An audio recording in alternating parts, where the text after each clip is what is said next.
Hey, what's happening, all you outsiders out there? I'm Duuz-Diz-Din, and I'm coming at you with another episode review of Young Justice Outsiders. This time it's Season three's Episode 15, titled Leverage. A very apropos title, but honestly, I need to stop saying that because every title here in this series has a deeper meaning. It's not just some petty misnomer or something like that. It really takes into account what goes on in these episodes. But let's get into it. As we see that on the set of Space Trek 3016 in Burbank, California, we're on the 16th take of scene 16. No, that Easter egg. As constantly, just again and again and again, Garfield Logan has been performing this one scene at the behest of his director, Mr. Schwartz. And this order to continually repeat the scene is coming from Gretchen Good herself. Granny Goodness is basically just trying to stick it to Garfield since he's under contract. And Garfield even threatens to quit because of this, because, despite the fact that the scene has just been fine, it's been good, Granny is really just trying to give it to Garfield in the little way that she can. And despite threatening to quit, Schwartz lets him know that should he breach contract, not only would the cast and crew be out of work, it would also cause him to be sued for all he's worth, meaning that all the money he's earned up until now, Granny would leave him with nothing, utterly penniless. And we then switch to a nice family scene with Artemis, Leanne, and Will, and all this good stuff. Very cute moment, but has some unfortunate undertones, as Artemis actually ends up being the one to head up the team's mission this time around with the new recruits for the most part, as Miss Martian is actually out in Taos being a counselor at the Metahuman Youth Center. Their mission is to infiltrate a government site on Russian soil because apparently metahuman activity has been going on there, and their job is to scope it out covert like and find out what's actually going on, and to find out whether or not this is a site just like Bedlam in Markovia, or more like Taos and the Metahuman Outreach Center. Although Geoforce lets it be known that there's some, you know, Russian, the Soviet Union at a point were very overbearing to the Markovian people, so Geoforce is all too ready to put down the Russian government. Meanwhile, in Taos, we actually get to see a proceedings of the Outreach Center, and we get to know one particular character, Windfall, Wendy Jones, who is known for being one of the Masters of Disaster, a Black Lightning villain, a friend to Wally West, and being a character who kind of flip flops between being a good guy and a bad guy. She's not really bad per se. She just falls in with the wrong situations. But we get to see that Eduardo Senior runs the overall staffing and production and a lot of the goings on here, while Eduardo Jr. acts as a counselor, reaching out to the various young metahumans. We also have Black Canary, Diana Lance, and Megan Moore's Miss Martian acting as counselors. Just to help through their psychological issues and various moments when they need to speak, while Eduardo Jr. and Neutro act as more like overseers and just people they could talk to for the general just whatever stuff, just to kind of rap with the kids and all that good stuff.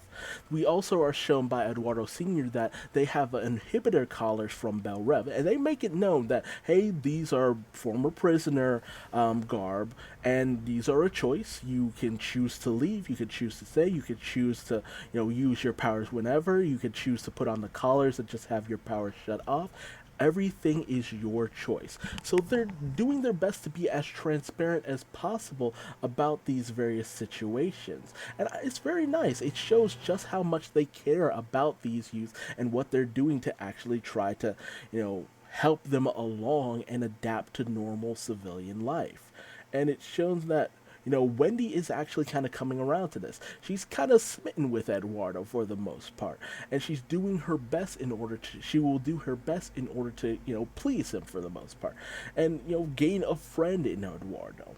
Meanwhile, the team goes into their winter ops, covert ops, and go in on the facility using Geoforce's and Terra's abilities to go deep underground, where Beast Boy surveys from the skies using his special lenses in order to show where they're at and the position of them in terms of being underground, and they manage to come out and use Halo's cloaking ability to shield them from view. We see that ultimately this is actually a situation in terms of the Rockets Red initiative. Rockets Red have always kind of been this. Almost an Iron Man-esque, but not really kind of group where they act as the response team for all things kind of metahuman or otherworldly in terms of Russia. And they have these various soldiers, rockets 1 through 10 or whatever. They're a group of people, and they tend to be affiliated with the Justice League International. They also have a tendency to die very unfortunate deaths.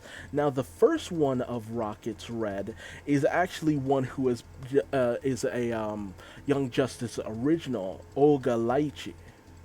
And she's inducting an experiment for the, actual Rockets Red, who was actually very prominent in the Justice League International books, Dmitry Pushkin, and he's actually about to undergo the process, although which is very painful, but he'll be sedated and put under for this whole process, which, anything that causes you to be these walking cyborgs doesn't seem too great, all things considered. But they're all about becoming soldiers who will put the Justice League to shame. Ultimately, Tigress decides that this isn't really a situation that calls for them. Their whole MO is meta-human trafficking and putting that down. And since nothing like that is really going on, they're going to leave. However, Geoforce isn't too down with that. He doesn't want the Russian government to have this kind of power on their side, because of his bias in terms of relations between Markovia and the Russians. But Tigress ultimately decides, look, that's not what we came here for. This is not something we should be involved in. We need to leave. And ultimately Geoforce falls in line, but not before just letting his feelings known about this whole situation. But Beast Boy ends up spotting 3 escaped Bell Rev prisoners, namely Monsieur Mala, Captain Boomerang, and Black Manta, which immediately clued me in on what this was. It's a Suicide Squad mission, because, like, Captain Boomerang, a constant member of the Suicide Squad, and there would be no reason for him to ever work for Monsieur Mala or Black Manta otherwise. And Black Manta has also been a member of the Suicide Squad, at least in terms of the New 52. Monsieur Mala, not so much, but I mean, he's there, so why not use it? I mean, why would you not use a giant talking gorilla? Although, I don't remember him talking in this series. But, they start to wonder, it's just like, wait, they're supposed to be locked up. So they go in order to investigate and, get in the way of anything that they try to do.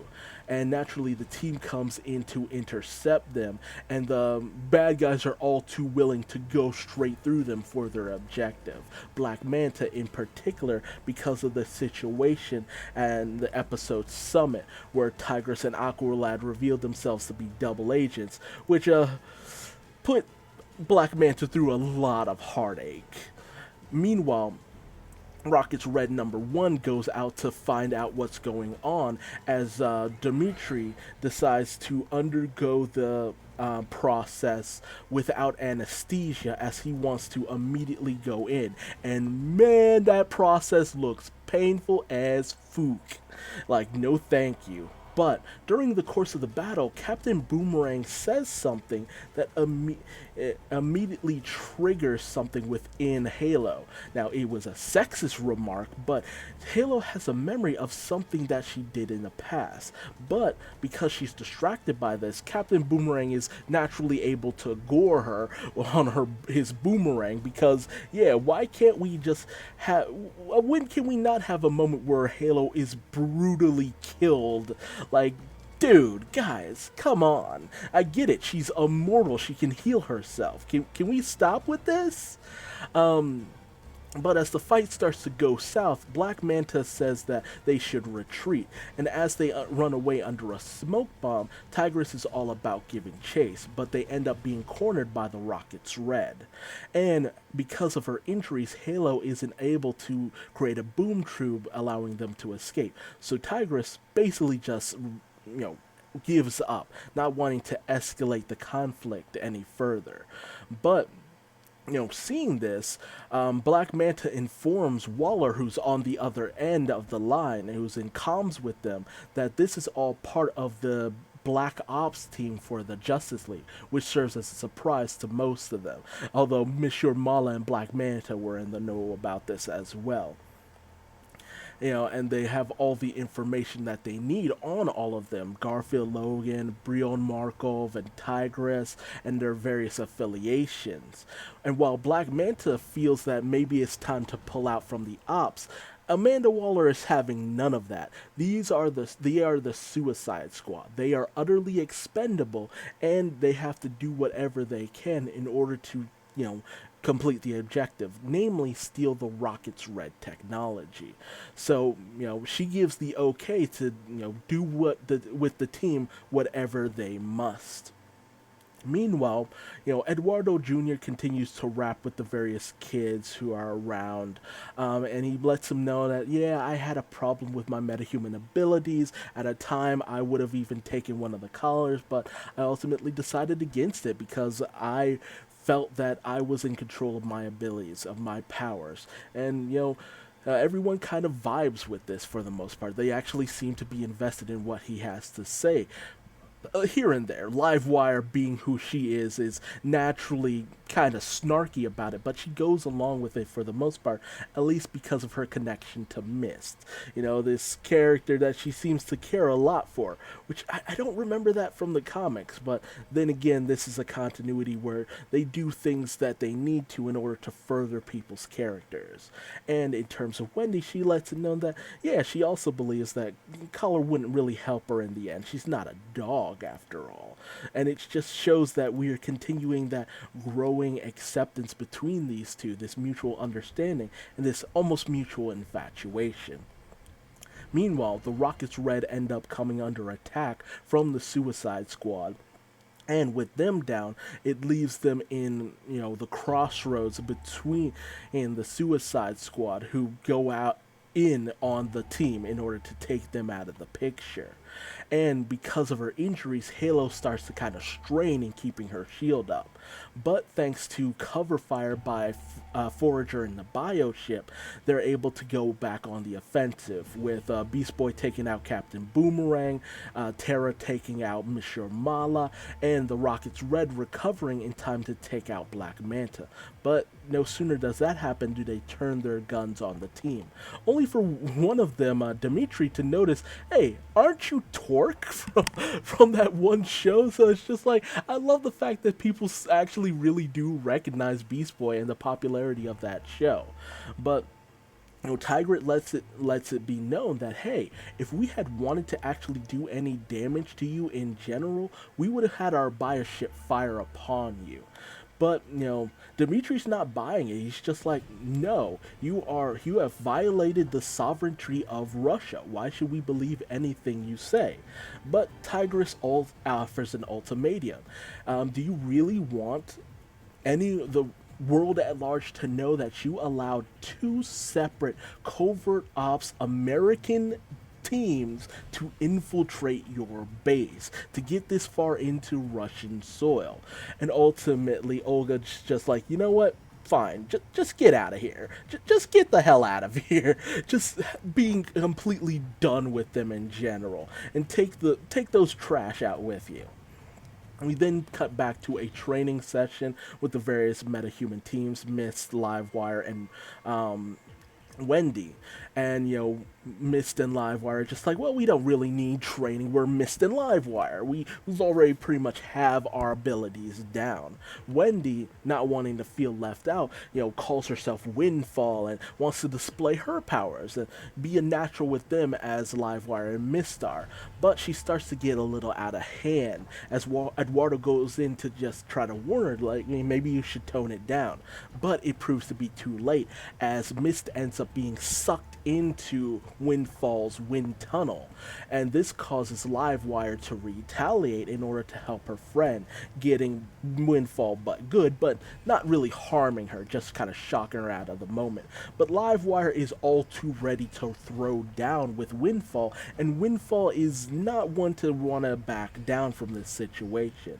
And, she starts to enact her powers and manages to knock out Livewire. Unfortunately, her powers start to kind of go a little too far, and she starts to suck the entirety of the air out of the room. But Windfall can't control her abilities. She doesn't know how to turn this off, and she basically starts to kill Eduardo, Mist, and Livewire, only for Eduardo to manage to get to her and port them out of the building, showing just how far his control over his abilities have come. But despite the fact that nobody ended up being killed, she still ends up being very shaken by this moment, feeling that she's a monster as she almost ended several people's lives without even being able to control her abilities, and showing that Eduardo has basically kind of lost her to this moment. Meanwhile, we cut back over to Belle Rev, where we see the Black Manta, Monsieur Mala, and Captain Boomerang all locked up, with Black Manta letting it be known that he's very disappointed in Aquaman wearing those colors. And, Aquaman just kind of snaps back, well, you won't have to see them anymore from your jail cell, Dad. But Aquaman gets in contact with Tigress over how the fact that the current warden just kind of brushes aside and passes the blame over the escape to someone else.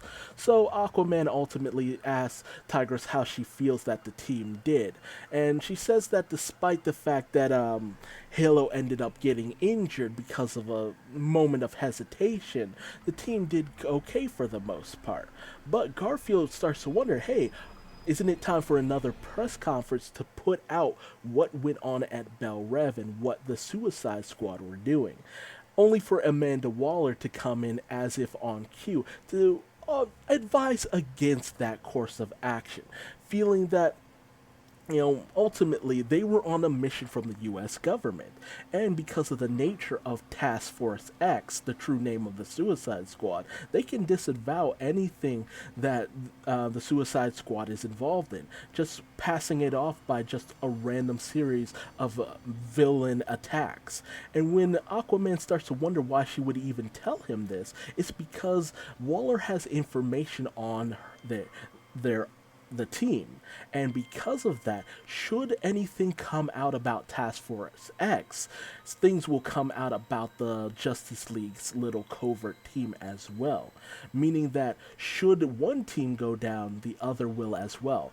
And whereas Waller would lose a lot because of that, the Justice League would lose even more, considering their standing with the public at large. And because of this, Aquaman backs down, not wanting to rock the boat because they have their own secrets that they want to keep intact. Tigress agrees with this, but it becomes very evident that Garfield is becoming more and more dissatisfied with the lack of progress that is being made in terms of taking down the Light and Apocalypse in general. We then get a brief montage showing that, Hardware introduces Helga Jace to her own laboratory. Hardware actually being a Static Shock hero and a close friend of his, kind of a bit of a mentor to him, but though not in this not in this continuity. Livewire and Miss end up avoiding Windfall because of what happened, and Windfall ultimately deciding to go with her collar because ultimately she can't trust herself with her own powers, feeling that she's too much of a danger to herself and others, much to the dismay of Eduardo Jr. And speaking of dismay, Garfield is. Ugh, poor Garfield. He continues to watch over April O'Day's, well, I want to say Instagram, but her Wordsworth post that continues to gain a ton of likes and continues to boost up his popularity. A popularity that continues to just paint a better picture for Gretchen Good's company. Garfield's about to do something that I don't think we're gonna like. Meanwhile, we see that during the episode, I think it was True Heroes. Yeah, True Heroes. I have the list here. During the episode True Heroes, when Helga Jace was brushing Halo's hair, we find out that she took that brush and kept a sample of Halo's hair. What she's going to do with this sample is anyone's guess. And we also continue to have this very ominous moment with this nice moment with the Harper family and all that good stuff. And some really wicked foreshadowing as Halo's still kind of shaken up about the events of earlier in the episode. But Brion, does his best to calm her down and get her to, not dwell on it too much. But Halo continues to flash back to that moment where we see that she actually got in contact with Henchy from earlier in the season, where he actually ended up paying her off, paying her to open the doors and unlock things to the underground, letting what was the guy's name, and Jakuli in, who would then go on to assassinate the Markovian king and queen. All because of this. Because of this, Halo is indirectly responsible for the deaths of Brion and Terra's parents. And, Halo, in a moment of panic, states that they must never know, not wanting to destroy the good thing she has going with Brion, and a fear of being ostracized from him. Brion tends to be a bit hot-headed, and who knows how he will take that information to heart. It's very unfortunate. So showing there's a lot of leverage. There are a lot of things that people would do to keep safe no matter what. Information that nobody wants to let out there. Leverage against them that is, being retained and being hidden from the public at large. But what happens when all of this comes to light? I really do feel that Garfield is about to do something that will really put everyone on blast and will lead to some very unfortunate repercussions. But that's enough blabbing from me. Tell me your thoughts on this episode in the comment section below. How did you feel about, Gretchen Good and her retaliation against Garfield, Geo-Force and his feelings towards the Russian government, Eduardo and his relationship to Windfall? Will that ever be repaired anytime in the future? And how far will the MetaHuman Youth Center actually go? Because it's obviously being used by both sides in order to kind of, do their own, scheming. Well, the Justice League is just kind of using it to help people, whereas the Light is using it as a front for their very evil operations.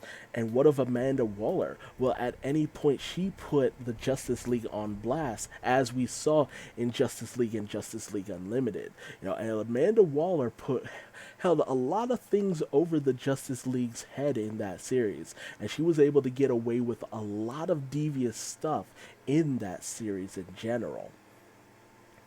And what about Violet? What is she going to do? Will she one day reveal what she did to Brion? Will she fess up to it? Or will she take that secret to the grave? And what does Helga Jace want with Halo's hair? What is she researching? And like I said before in the previous review, is it possible Helga Jace is up to no good?